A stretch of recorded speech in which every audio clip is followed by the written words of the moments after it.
Some news stories for you from Ethiopia. Before that, in coming hours, we'll update you about three upcoming developments. Firstly, today, Prosperity Party is holding open sessions, open meetings, question and answer session with public. We'll update you in coming hours about the sessions. The sessions are underway in Somali region. We have seen some pictures, videos, but are these sessions genuine sessions involving public, or they are just planned with participation of specific PP members? That will update in coming hours. Secondly, we know that today on Wednesday, US Senate's Foreign Relations Committee will consider another bill to impose sanctions on Ethiopian government. S3199 is this bill. Again, in coming videos today will update you about it. And lastly, African Union's body on children's rights will consider the reply submitted by Eritrean government about the situation of children, their rights in Eritrea. A few days ago, Human Rights Watch lodged a complaint against Eritrea with African Union's body which works for protection of children rights. Again, in coming videos, we'll update about that. Now, today's news stories, we have four major news stories for you. Firstly, humanitarian crisis is engulfing entire Ethiopia. WFP has shared some figures with us. Secondly, viewers, an Amhara diaspora organization has released a statement. Organization has announced to openly support HR 6600. Now a confirmation that Amhara diaspora members are splitting with other Ethiopian, pro-Ethiopian government diaspora members. Thirdly, Oromia Media Network, OMN, has shared a leaked audio recording of a speech by a Prosperity Party official which happened reportedly in Kamise. The PP official made a very outlandish claim in his speech. He said 130 colonels of Ethiopian army were killed in the recent war in ongoing conflict of Tigray. Why were they killed? What is the position of this PP party official? And lastly, Tigray government, Tigray doctors say that coronavirus cases, number of the cases is on the rise. There is 40% rise in coronavirus cases in Tigray. We have some clips of Mekelle's doctors speaking about coronavirus pandemic, which is engulfing Mekelle. Firstly, viewers, WFP has shared with us some numbers about the people who are in dire need of food aid in Ethiopia. WFP says that 9 million people in Ethiopia are in need of food aid. The 9 million are in need of food aid because of the war, not because of drought. And out of the 9 million, 4.6 million are in Tigray, 3.7 million in Amhara, and 0.5 million in Afar. These people are in dire need of aid, while the aid stocks are at an all-time low level. WFP does not have aid to work with, it does not have fuel, but 9 million people are in need of aid, and people in Tigray are not accessible by road. People in Amhara are accessible by road, but people in Tigray not accessible by road. And second, WFP says that 5.7 million people are in need of aid because of severe drought in Somali region in parts of Oromia. So 9 million because of war and 5.7 million because of drought. Around 15 million people in Ethiopia are in need of food assistance. That is what the governments, the region, the political parties should focus. That should be the area of priority of all regional governments, all political parties. These 15 million people need the support of aid agencies, support of regional governments, Ethiopian federal government as well. Secondly, viewers, an Amhara diaspora organization has released a statement. It is now openly backing HR 6600. We have been updating you about existing splits in Ethiopian diaspora community in the US. Now it has been confirmed. An official statement has been released by AAA, AAA.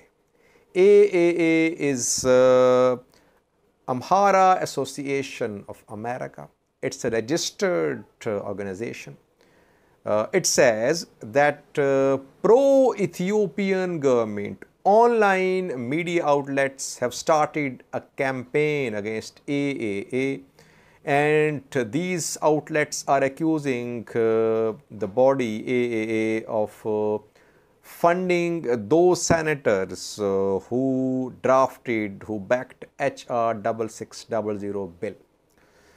The body says that it did not fund any US senator, US lawmaker, US congressman, but it says that HR 6600 is a step in the right direction to hold those accountable who are involved in human rights abuses in Ethiopia.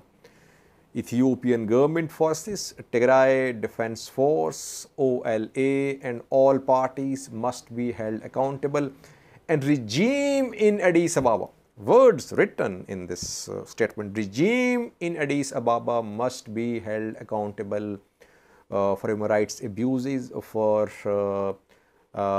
displacement, killing of Amharas from Oromia, from BG, and crackdown on Addis Ababa youth.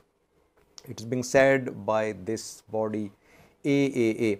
AA further says that the bill HR 6600 does not restrict any remittances from US to Ethiopia. It does not ban any investments in Ethiopia, especially investments in education and health sector. Only concern is that it will prohibit international monetary organizations from giving loans to Ethiopia. That should be reviewed. Otherwise, HR 6600 is a step in the right direction. Now you see that an Amhara diaspora organization has announced to back HR 6600. I have been updating you about splits in diaspora community. People said, Sajid, there's no split, you're just playing, you're just speaking what is being said by TPLF activists. Now you see that the statement is a clear indication that Ethiopian diaspora in the US has split. That is why we haven't seen any large-scale rallies in the US to oppose HR 6600. On Monday, a rally is going to be taken out by Ethiopians. Let's see, will this rally be a huge rally? That remains to be seen. But this body of Amharas in the US, it has announced to back HR 6600. Thirdly, viewers, OMN, Oromia Media Network of Jawar Mohammed, has shared a leaked audio of a Prosperity Party official. He is a senior Prosperity Party official. He was addressing locals in Kamise town of Amhara region, Oromia Special Zone. I think his speech is in Amharic language, and in his speech he claimed that during the recent war in Amhara, Afar, and Tigray, and ongoing in some cases, 130 Ethiopian colonels were executed because they failed to perform their duties.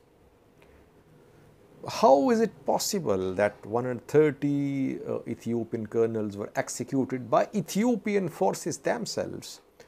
We have not received any such reports that such a large number of Ethiopian military officers were killed, were detained by government.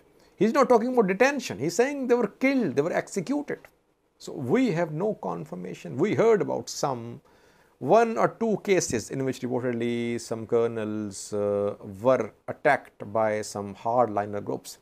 Even those we could not confirm. That is why we did not speak on that. But the claim which PP party official is making, it's very irresponsible. I think he was trying to frighten the locals that they should take action against OL, because further he said that in 5 days all locals must take action against Oromo Liberation Army, otherwise government will take action against the locals.